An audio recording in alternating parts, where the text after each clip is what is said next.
Hi மக்களே, வணக்கம். இன்றைக்கி இட்லி மாவை வச்சு ஒரு கார பணியாரம் செஞ்சிடலாம். வாங்க எப்படி செய்யலான்னு சொல்லி பார்ப்போம். அதுக்கு நான் ஒரு 2 ஷிஃப்ட்டு வர அளவுக்கு மாவு எடுத்திருக்கேன். ஒரு 10 கரண்டி மாவு இருக்கும். எப்போவுமே இட்லி தோசை இந்த மாதிரி தான் செய்வோம். ஒரு முறை இந்த மாதிரி செஞ்சு பாருங்கள், ரொம்ப டேஸ்ட்டு சூப்பராகவே இருக்கும். ஆல்ரெடி உப்பு போட்டு நம்ம கலக்கி தான் வச்சுருப்போம். அதனால் இந்த மாவு எடுத்துக்கிட்டு இதுக்கு என்னெல்லாம் தேவைன்னு சொல்லி பார்ப்போம். ஒரே ஒரு கேரட் பொடியாக அரிஞ்சு வச்சுருக்கேன், கொஞ்சம் கருவேப்பிலை, 2 பச்சை மிளகா, ஒரு துண்டு இஞ்சி, பொடியாக நறுக்கின வெங்காயம். தாளிக்கிறதுக்கு கடலைப்பருப்பு, உளுத்தம்பருப்பு, கடுகு, சீரகம். சின்னதாக ஒரு பேன் வச்சுக்கலாம். பேன் காயட்டும். 2 டீஸ்பூன் அளவு கடலை எண்ணெய் ஊற்றிக்கலாம்.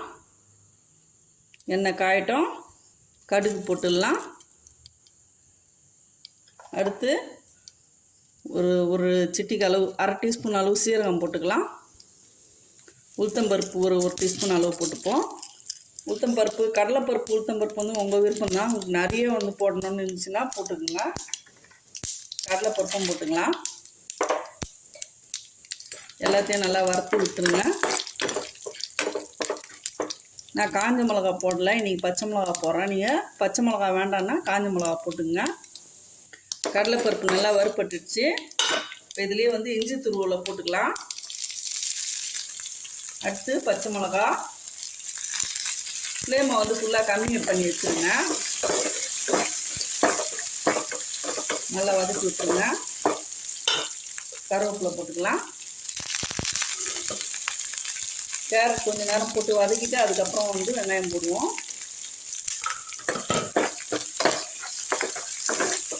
நல்லா வதக்கி விட்டுருங்க.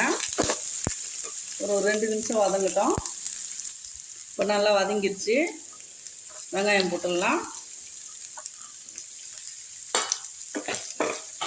வதக்கி விட்டுருங்க. உங்களுக்கு விருப்பப்பட்ட காய் போட்டுங்க. பீன்ஸ் இருந்துச்சுன்னா கூட பீன்ஸ் போட்டுக்கலாம். என்ன வெஜிடபிள் வீட்டில் இருக்கோ அதை நீங்கள் போட்டு இந்த மாதிரி ஸ்டைலில் செய்யலாங்க. ரொம்பவே ஹெல்த்தாக சூப்பராக இருக்கும். இப்போ ஃப்ளேமை ஹை பண்ணிக்கோங்க. ஹை பண்ணிவிட்டு நல்லா வதக்கி விட்டுருங்க. நல்லா வதங்கட்டும். இது நல்லா வதக்கி செய்யும்போது நம்ம காலையில் செய்தோம்னா நைட்டு வரலாம் கூட வச்சு சாப்பிட்லாங்க. வதக்கி நல்லா பச்சைத்தன்மை இல்லாத வெங்காயத்தை நல்லா வதக்கிடணும். இப்போ இதுலேயே கொஞ்சமாக கொத்தமல்லி சேர்த்துடலாம். அவ்வளோதான். இப்போ இந்த சூட்லேயே கொஞ்சம் நேரம் வதங்கிட்டு இருக்கட்டும். கொஞ்ச நேரம் ஆகட்டும். கேஸ் ஆஃப் பண்ணிடலாம். இப்போ இந்த தாளிப்பு எடுத்து மாவில் கொட்டிக்கலாம். நல்லா கலக்கி விட்டுருங்க.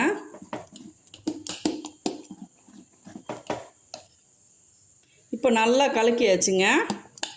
பேட்டர் ரெடி ஆயிடுச்சு. இந்த பக்குவத்தில் இருந்தால் போதும். குழிப்பணியார சட்டி வச்சுக்கலாம். கேஸ் ஆன் பண்ணிவிடுவோம். இப்போ அந்த சட்டியில் கொஞ்சமாக நெய் சேர்த்துக்கலாம்.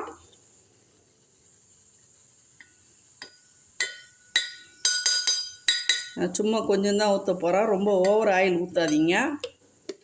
ஒட்டாமல் வர்றதுக்கு தான் நான் ஊற்றுறேன். இது ஒட்டாமல் அருமையாக வரும். நல்லா காயணுங்க சட்டி.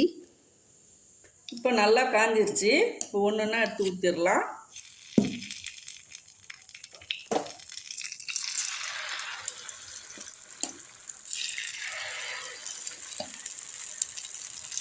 குழிக்கு ஒரு நூல் அளவு கம்மியாகவே ஊற்றுங்க. அப்போ தான் உப்பி வரும்.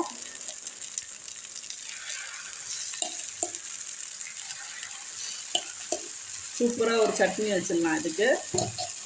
இப்போ ஒரு தட்டு போட்டு மூடிடலாம். ஒரு 3 நிமிஷம் அப்படியே விட்டுருவோம். ஃப்ளேமை கம்மியிலே வச்சுக்கோங்க. அந்த ஹீட்லேயே வேகட்டும். இப்போ வெந்துருச்சா பார்ப்போம். சூப்பராக வந்துருச்சுங்க. அப்படியே திருப்பி விட்டுடலாம்.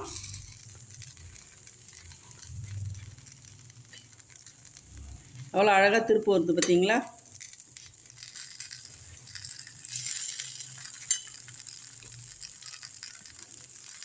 அவ்வளோதான். இதே மாதிரி ஒரு 2 நிமிஷம் விட்டுருவோம். இப்போ 2 நிமிஷம் ஆயிடுச்சு. குத்தி பார்த்துடலாம். வேகலைன்னா மாவு விட்டோங்க. ஒட்டவே இல்லை பார்த்தீங்களா? இப்போ வெந்துருச்சு. இப்போ எடுத்துடலாம். எவ்வளோ சாஃப்டாக இருக்குது பார்த்தீங்களா? ரொம்ப ஈஸியாக வந்து எடுக்க வரும் அழகாக. இந்த மாதிரி கம்பி இருந்துச்சுன்னா அதில் எடுத்துருங்க. கம்பி இல்லைன்னா டீஸ்பூனில் எடுத்துருங்க.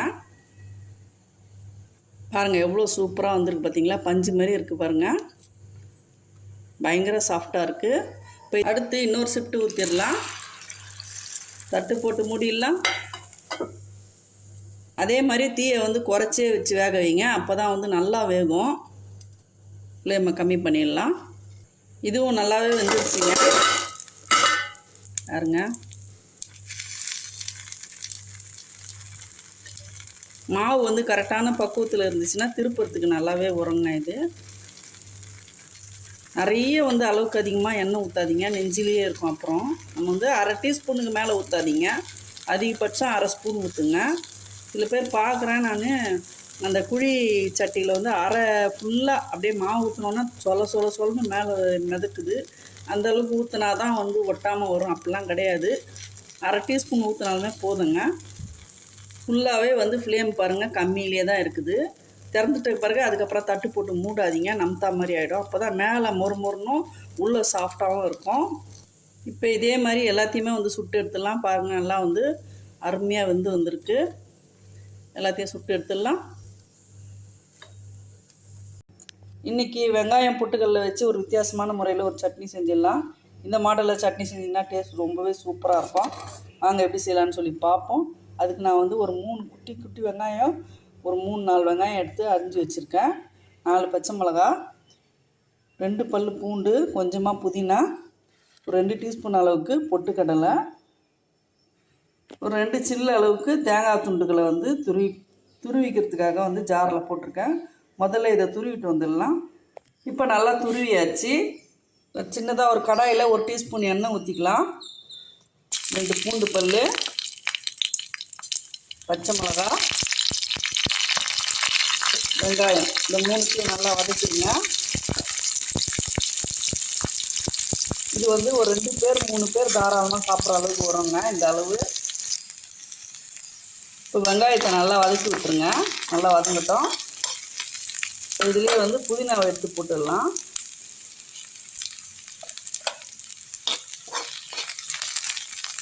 அடுத்து பொட்டுக்கடலை இதுலேயே போட்டுருவோம்.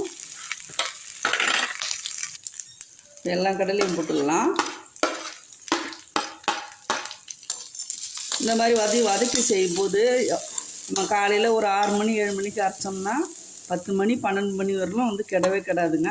இந்த தேங்காவையும் இதிலே போட்டுருங்க. இது ஃப்ரெஷ்ஷான தேங்காய்ன்றதுனால இந்த மாதிரி இருக்குது. முத்தல் தேங்காய் கிடையாது, இளம் தேங்காய். இந்த மாதிரி தேங்காயில் வந்து டேஸ்ட் இப்படி வதக்கி செய்யும்போது டேஸ்ட்டு சூப்பராக இருக்கும். லைட்டாக வதக்கிடலாம்.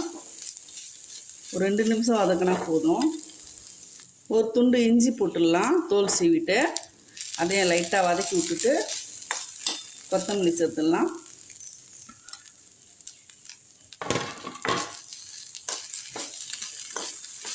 அவ்வளோதாங்க. கேஸ் ஆஃப் பண்ணிவிடுங்க. இந்த ஸ்வீட்லேயே அப்படியே ஒரு 2 நிமிஷம் இருக்கட்டும். சின்னதாக ஒரு கொட்டை புளி போட்டுடலாம், புளியங்கொட்டை சைஸில். அவ்வளோதான். இப்போ இதை எடுத்து ஜாரில் போட்டு அரைச்சிடலாம். இப்போ ஜாரில் போட்டாச்சு. கொஞ்சமாக வந்து உப்பு சேர்த்துடலாம், ஒரு 1/2 டீஸ்பூன் அளவுக்கு. இப்போ நல்லா நைஸாக அரைச்சிட்டு வந்துடலாம். நல்லா அரைச்சாச்சுங்க. இப்போ இதுக்கு ஒரு தாளிப்பு கொடுத்துடலாம். இப்போ இந்த சட்னிக்கு ஒரு தாளிப்பு கொடுத்துடலாம். கொஞ்சமாக ஆயில் ஊற்றிக்கலாம். கடுகு, காஞ்ச மிளகா கிள்ளி போட்டுக்கலாம். கருவேப்பிலையும் கொஞ்சம் போட்டுக்கலாம். கடுகு நல்லா பொரிஞ்சிருச்சு. இப்போ எடுத்து தாளிப்பு கொட்டிடலாம். சில பெரிய ஹோட்டலுங்களில் இந்த மாதிரி தாங்க செய்வாங்க. சட்னி ரொம்பவே டேஸ்ட்டு சூப்பராக இருக்கும்.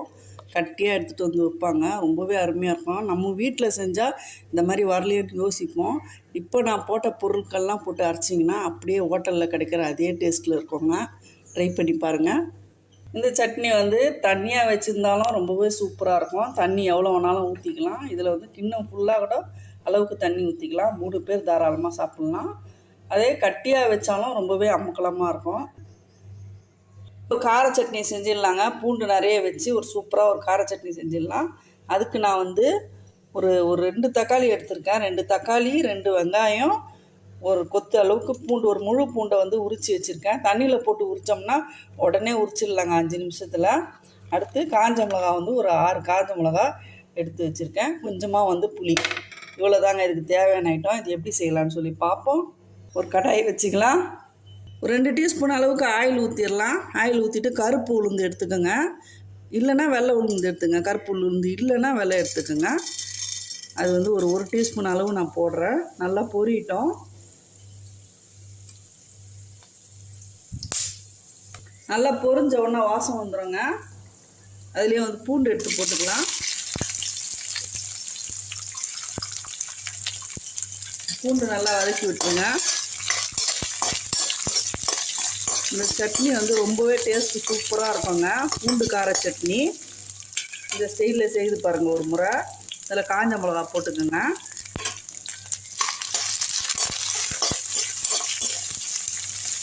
ஒரு 2 நிமிஷம் நல்லா வதக்கி விட்டுருங்க. இந்த புளியும் இதிலே போட்டுங்க, எண்ணெயிலேயே. வெங்காயம் போட்டுக்கலாம்.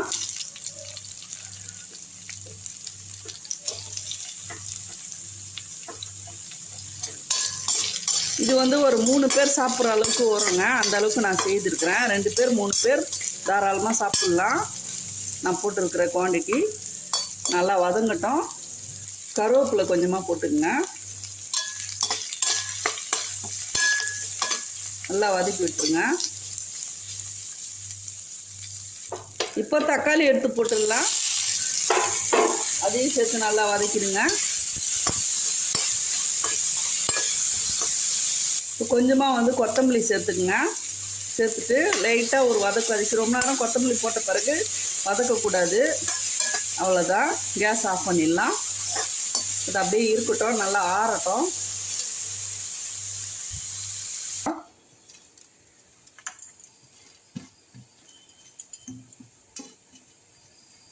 இதில் தேவையான அளவு உப்பு போட்டுடலாம். நான் 1 டீஸ்பூன் அளவு உப்பு போடுறேங்க. இப்போ நல்லா அரைச்சாச்சுங்க. இப்போ ஓரளவுக்கு குறப்பாக தான் அரைச்சிருக்கேன்.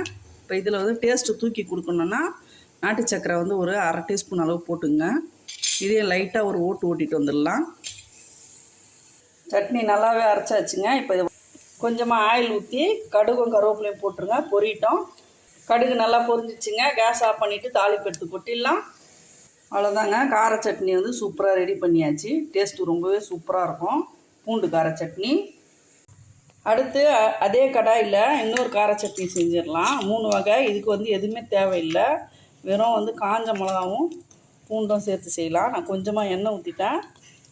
பூண்டு போட்டு காஞ்ச மிளகா போட்டுக்கலாம். இதை வந்து நல்லா வதக்கி விட்டுருங்க. இது வந்து டக்குன்னு செஞ்சிடலாங்க. ரொம்ப சிம்பிளான ஒரு கார சட்னி.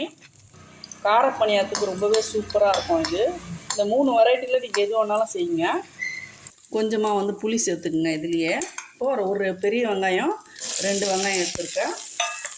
நல்லா வதக்கி விட்டுடலாம். ஒரு 2 நிமிஷம் வதங்கட்டும்.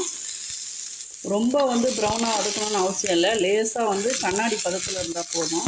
1 நிமிஷத்தில் ஆஃப் பண்ணிடலாம். அப்படியே வந்து இந்த சூட்லேயே இருக்கட்டுங்க. கேஸ் ஆஃப் பண்ணிவிடுவோம். இப்போ கொஞ்ச நேரம் நல்லா ஆறின பிறகு ஜாரில் போட்டுடலாம். இப்போ நல்லா ஆறிடுச்சு. அரைச்சிட்டு வந்துடலாம். ஒரு 1/2 டீஸ்பூன் அளவு உப்பு போட்டுடலாம்.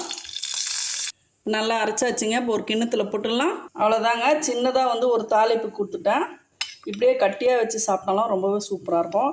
இந்த 3 வகை சட்னியில் எந்த கார சட்னி வேணாலும் இந்த பணியாரத்துக்கு வந்து ரொம்பவே சூப்பராக இருக்குங்க. பூண்டு சட்னியும் செய்யலாம், வெறும் வெங்காயம் காஞ்ச மிளகாவும் செய்யலாம், பொட்டுக்கடலை வச்சும் செய்யலாங்க. 3 வகையான கார சட்னியும் வந்து எந்த சட்னி உங்களுக்கு வந்து பார்க்கறதுக்கு ரொம்ப ஈஸியாக இருக்குதோ அதை நீங்கள் தாராளமாக செய்துக்கலாம்.